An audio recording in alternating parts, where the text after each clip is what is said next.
Hey guys, it's Bakermat, and today I'm going to walk you through my track Walk That Walk featuring Nic Hanson. I'm in my studio, I have FL Studio open in front of me, and I'm going to take you through the entire project. So let's go, enjoy. The way you flicker like a cigarette flame. So let's start off with the most important element of this track, which is the bass line. Let me just play it for you guys, even though I think you may have heard it already.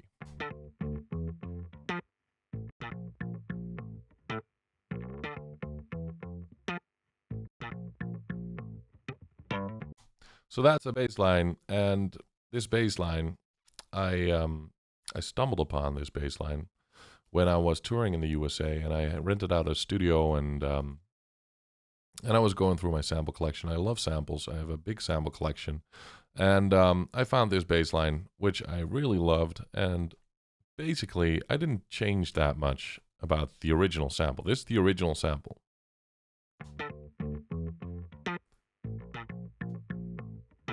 Very, very little. As you can see, I cut out this little thing, and as you can maybe see, if you really look closely, you can see that I edited some of the notes to make them more laid back, to time them a little later than they are in the original sample, to give them a very laid back kind of sound, which I prefer. I like swing, and I like laid back, and I like a more funky feeling. So basically, this loop, I cut it up, made it more funky, cut it some bits out, little bits, and that's basically the start of the whole track. So I had that bass, and what I did was I added a little clap. I immediately felt that this was kind of cool. This was groovy, and then I felt like, hey, I'm gonna add some other elements to this because we gotta get an entire beat going on to really get this groove that I'm searching for. So what I did was I started layering. I always layer drums, and I always layer lots of drums to kind of achieve a unique rhythm. And achieving a unique rhythm is often, you can do it by just adding single drums, which I do most of the time. But for this project, I stacked a lot of drum loops on each other, combined with the single drums. So let's see what kind of elements I stacked on this clap bass combo. So first, I added this bad boy, and it's just a clap, but a nice clap, a delicious clap that is reverbed a little bit, and it sounds quite nice with the already existing claps there. So with the claps being very full, obviously we're gonna need a kick. So I added this very, very dirty kick to this project. And the thing about this is this kick is like the opposite of a clean kick. It has a lot of noise, but I love that. I love my drums and my elements in my tracks to have some kind of character and to have some kind of noise, and because I really don't like producing like clean. I don't like clean productions myself. I like my productions to be dirty and to have a lot of noise and background noise and all that stuff, because I think it makes the music more human. So adding the kick, we get this.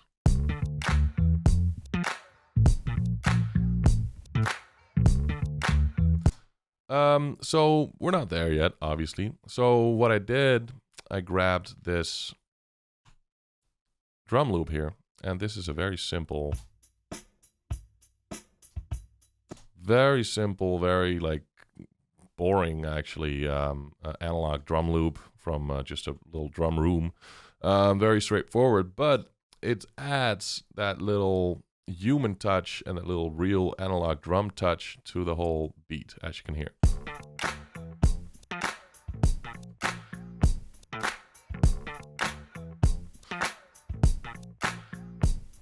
Cool, not there yet. So next thing, added a little cymbal to give a little more tempo to it.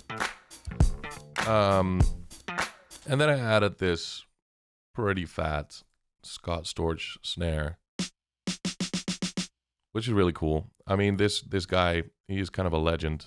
He has done some amazing work. You got to look that up. He's one of the best producers of the 90s and all that, and the zeros. And he has a sample pack as well, and he has like delicious snares and delicious claps and delicious kicks. And this snare I loved because it's punchy, and it will give the beat a little more edge, and really give some punch to the claps.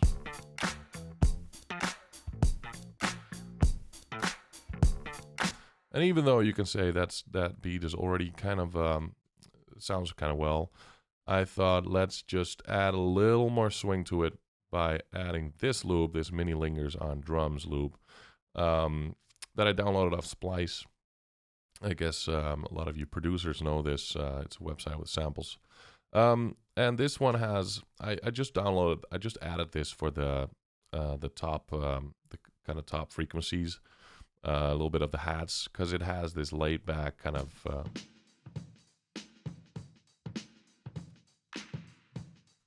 very laid back feel to it that I wanted to add.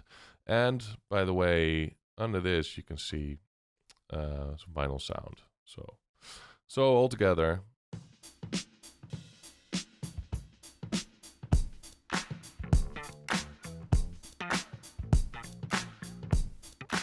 right, so we have that, and then I was looking for something. I had this as a project at first, and I was looking for something on a drop.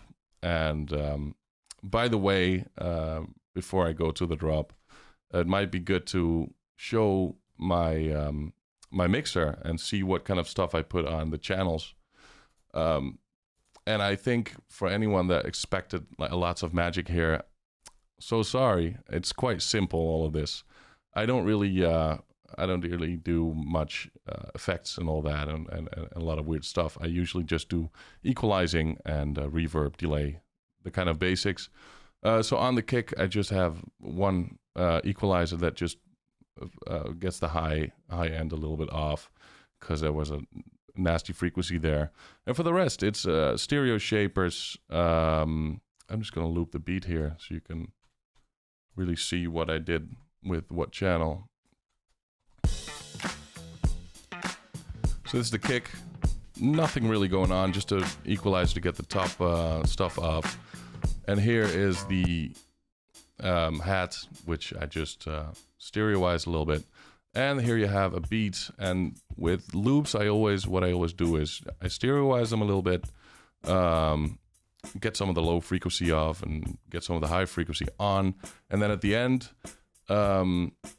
with most loops, there's gonna be some nasty frequencies, especially if you're gonna play with equalizing and stereoizing and all that. There are gonna be some nasty frequencies that you wanna get rid of that are gonna hurt your ear. So a good tool for that is the FabFilter Pro Q3, because it has a really tiny, it has a really nice system. You can use this and listen to a loop. Like I'm just gonna, for example, listen to this loop here. And you can just select this and keep on this little headphone thing. I don't know how to call it, a headphone button. And then you can listen to that frequency only to see if it's nasty, if it hurts your ear, which is quite that's not a very fun frequency. And if it is not a very fun frequency, you can just make it disappear. So that's really the kind of very picky EQ that I do to. But it's very basic stuff just to make it nice for your ears and not nasty. Yeah, so I have on this, I have no idea why I have a gator. I think because I didn't want the voices. This is the clap loop thing. And without the gator, it'll sound something like this. Which is also cool, but this is a loop that a lot of producers use, and I didn't want it to sound like that loop. So I gated it a little bit to get rid of all the voices of the people screaming in between. So yeah, and again, equalizing, just getting rid of one frequency. So that's the general stuff, and that's how I kind of mix my drums. It's not rocket science. It's really rough, and but I like it that way. I'm not really very picky. mixer. I like my productions to sound a bit rough and a bit unpolished. That's how I like my music.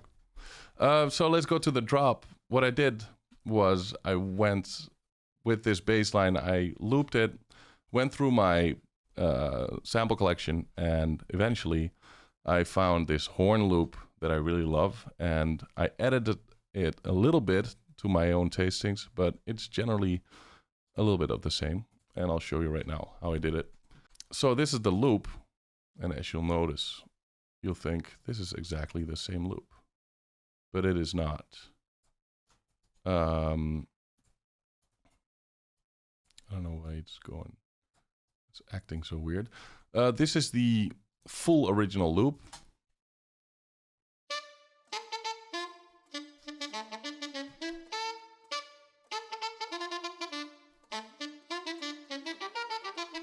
So most of it is exactly the same as what I used, but I did do something else though, because I did add a little bit to that loop just to make it a little different to my tasting. So I added the first two and I pitched them.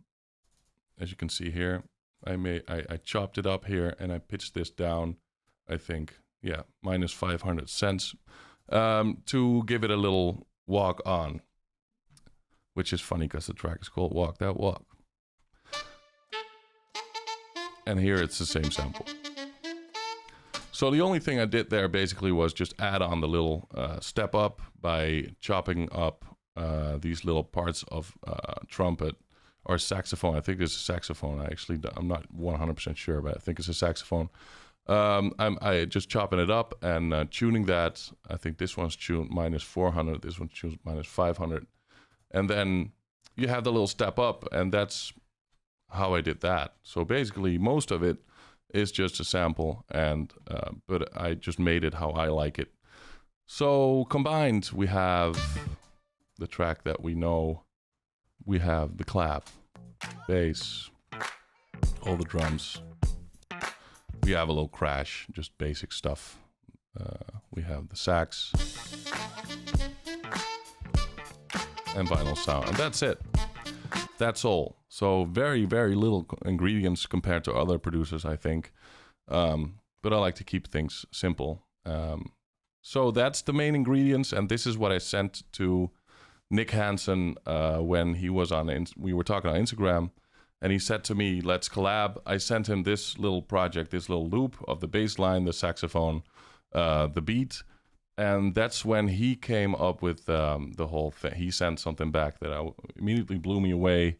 And as you can see here in the file, this is all of the takes that I got, and I just got scared by the vast amount of it. And it took me some time to mix this properly. As you can see in the mixer, there's plenty of panning and volumes going on here. It was really quite a challenge to get this right. Because his way of recording is just a bit chaotic. You know, I love you, Nick, but your way of recording is a bit chaotic. But I figured it out, and as you can see, this is what I got. He did make a nice, full lead, and this is what I really worked from in general, and the rest is all backing vocals or harmonics and all that. So if we're gonna just let me see if we can just do the vocals. So you can hear them. If you get lots of these, like lots of harmonics and lots of double vocals and background vocals and all that, never panic, just organize a little bit like me, even though it's not that well organized. And just start with volumes at first and just start panning a lot, because with panning you can achieve so much. You can create so much space, and you can create so much room for your production as well. So here we go. This is just the vocal. You got that look in your eye. I take one look and I'm high. No, I'm exactly your type. We fit together so nice. We acting so impolite. Think we gon' call it a night. I call the car if you like. But first, I wanna see you walk that walk. So as you can see, the lead vocal is on one channel, and then all the other backing vocals and harmonics are on separate channels. So I could play around with the panning and I could play around with the volumes. But the lead is pretty basic. What I always do is I love this little plugin. It's a Chris Lord Alger Vocal Stereo. It's a plugin that it's all the basic stuff that you want for your vocal mix. And especially the presets are already really well, and you can just adjust a little bit. It has, compression, reverb, delay, anything you would want on a vocal. It makes your life a lot easier if you download this plugin and use it on your vocal mixer track, because it immediately makes your vocal sound fresher and more professional. So for any at-home producer, this is a really good tool for that. And I use it a lot in my productions. And I put a rider on top, because in this recording Nick really switches from volume. Like sometimes he's real loud. I don't know what kind of voice that sound that was, but my software might be crashing sometimes. I have a very old computer. This is a very old project. But the vocal rider takes care of things being too loud and things being too soft. It brings it together and takes care of any clipping that might happen or something like that. So it just normalizes the volume. And at the end, nasty frequency, got rid of it, and got rid of some of the low end as well. So that's the simple chain that I have on my lead vocal, which is also kind of basic. And for this lead dub, I put some reverb and another rider, and then the background vox. All of these bad boys are routed to one bus vox, and I also put some reverb and some equalizing on there, with also getting rid of nasty frequencies. So that's basically it. It was kind of a challenge.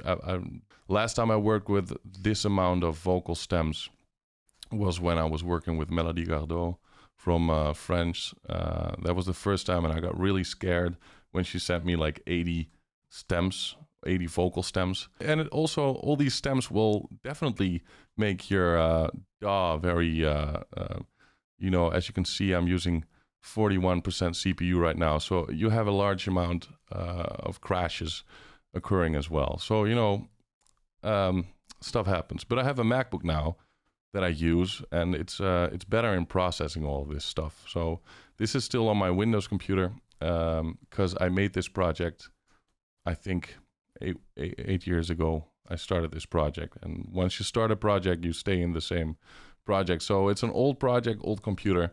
That's why it's laggy sometimes. So we got the vocal, we got the trumpet, we got the bass, we got the drums. But at a certain point in the track, I wanted to keep things interesting. And what I do when I want to keep things interesting is I do what I like most in making music, and that is making chord progressions. Here I quit using the bass, and I skip to kind of the second part of the track where we're gonna get rid of the bass, and we're gonna go into a whole new world where it's just piano. And these are the kind of the chords that I wrote to accompany Nic Hanson's voice. And I always just use my mouse to get this. I'm not an instrumentalist. I'm not good at playing piano or playing guitar. I mean, I like it, but I'm not good at it, and it's not my preference of working. So I use this. I have a little keyboard here that I use just to check out sounds, just check out synth sounds or piano sounds, just the sounds. And then when I want to really make progressions or make melodies, I use the piano roll. And in FL, the piano roll is really, really nice to work with. I still love it a lot. And I still really have to get used to the piano roll in Ableton, the software that I'm switching to. I made this progression, and I'll just, probably there's a filter on there, because I always put filters on my piano, because it gives you room to play. So it's in channel 18, and I'll just get rid of the filter just to show you the progression.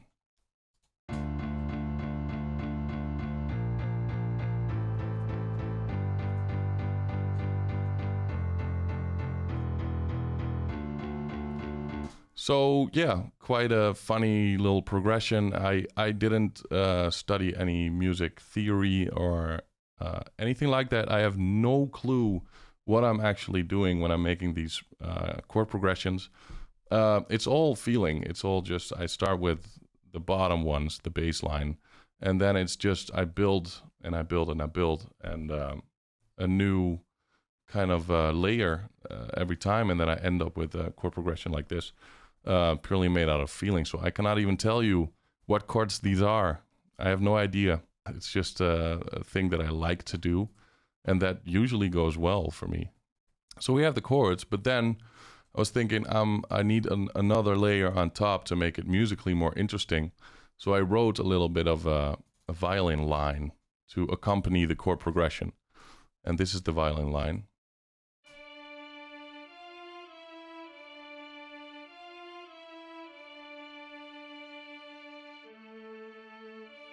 Oh yeah, the last part you didn't catch. Okay, so that's the violin that accompanies the piano, and together it sounds like this.